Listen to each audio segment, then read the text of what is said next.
In today's guide, I'm going to go over some things that I really wish I had known before I started playing Lose Lagoon. Because knowing these from the beginning could have saved me so Hey much there, time I'm and Ines, Community frustration. Manager at So, if you're Tiny. planning on starting the I'm game, thrilled these to are welcome things you that to you Lose definitely want to Lagoon, know our before cozy playing. exploration and crafting Welcome adventure, to the Cozy Vale. set If you'd like across to the see more vibrant tutorials and community of guides the for Limbo cozy games, Archipelago. please consider joining our channel.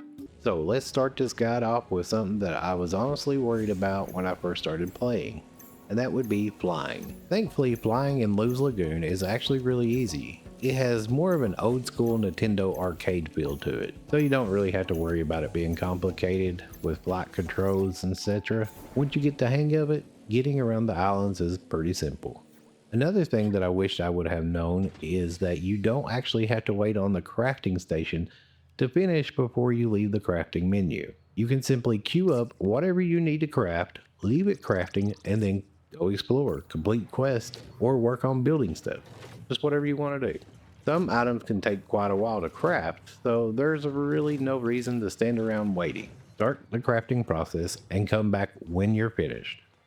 Once you meet Fidge and bring her back to Lose Lagoon, you'll unlock ability to purchase upgrades and other items, such as a builder, which will allow you to not only build your own house, but it will give you additional crafting stations. You can also purchase a fishing rod or a smoother, which lets you see underneath the ground. There'll also be a glider that you can unlock as well. And once you have all these items, you can then upgrade them whenever you want, as long as you have the required money and materials to do so. And this is where the game really starts to open up and give you a lot more freedom.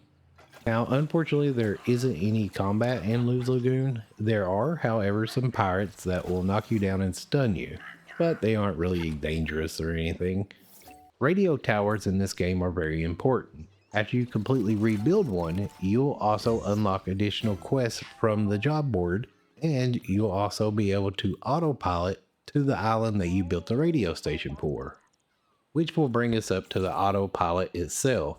This is basically the game's version of fast traveling, and like a lot of things in Lulu Lagoon, the game doesn't exactly explain how it works. The main thing that you have to understand, in order to use the autopilot, you will have to first have the radio tower on that island built. You'll be able to fast travel from island to island by opening your map, selecting a location, and on PlayStation, you'll just press the X button and you'll be given a prompt to use autopilot. You'll just select yes, and you'll be taken automatically to the island that you selected. Now, this one took me way longer than it should have to figure this out, and I feel kind of dumb for it. And that is storage. The game really never tells you that you actually have storage already from the beginning of the game. And I wish I'd known about this a little bit earlier, but you don't actually store items at your house or in a housing plot. Instead, your plane is basically your storage bin. For instance, to store items, head over to next to your plane, open up your inventory, and with your options button, select the items that you want to store and then move them to your plane storage. Once I figured this out, it made managing my inventory so much easier. And if you're running low on inventory slots, you can get extra inventory slots from not only chests and quests, but there's also some chests that are hidden underground that you can find that will give you extra inventory slots as well. And finally, let's talk about fishing. Fishing is pretty simple in this game. It's not completely automatic though, but it also is not too difficult once you understand the controls. First, you'll need to select your fishing rod by using the directional pad, and then you'll hold R2 to cast your line. Once your lure is in the water, you'll tap R2 to wiggle the lure, and that will attract the fish. Once you stop tapping R2, the fish will not bite, so you have to keep it tapping until the fish bites. But when the fish bites, you want to press and hold the R2 button to reel it in. The tricky part comes when the fish starts biting you. While you're holding R2 and reeling it in, the fish will pull in a certain direction. What you'll want to do is take the joystick and pull in the opposite direction of the fish. For example, if the fish is pulling directly away from you, pull the joystick towards yourself while continuing to reel. Doing this will keep your fishing meter from getting too high and prevents the line from breaking.